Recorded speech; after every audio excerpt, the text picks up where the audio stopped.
Bangladesh world ভিশনের উদ্যোগে চাঁপাইনবাবগঞ্জের শিবগঞ্জে উপজেলায় আনুষ্ঠানিকভাবে বাল্যবিবাহ ও শিশুশ্রম মুক্ত ঘোষণা করা হয়েছে। বুধবার সকালে উপজেলা প্রশাসনের আয়োজনে এবং ওয়ার্ল্ড ভিশনের সহযোগিতায় উপজেলা পরিষদ হলরুমে দিনব্যাপী এক বর্ণাঢ্য অনুষ্ঠানের আয়োজন করা হয়।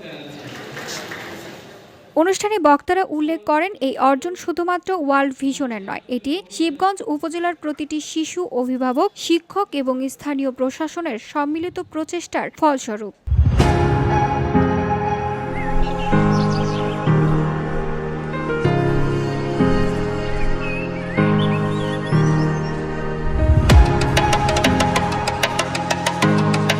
শিবগঞ্জ উপজেলা নির্বাহী অফিসার মোহাম্মদ আজাহার আলীর সভাপতিত্বে উপস্থিত ছিলেন ওয়ার্ল্ড ভিশন বাংলাদেশ রাজশাহী অঞ্চল উপপরিচালক মোহাম্মদ রাজু উইলিয়াম রোজারিও, শিবগঞ্জ থানা ইনচার্জ মোহাম্মদ গোলাম কিবরিয়া, ডাক্তার মোহাম্মদ রবিউল ইসলাম সহ অনেকে।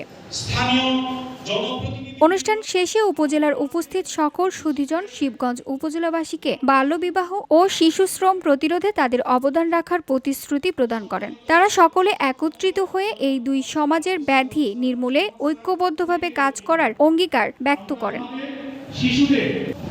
VOD Bangla news desk.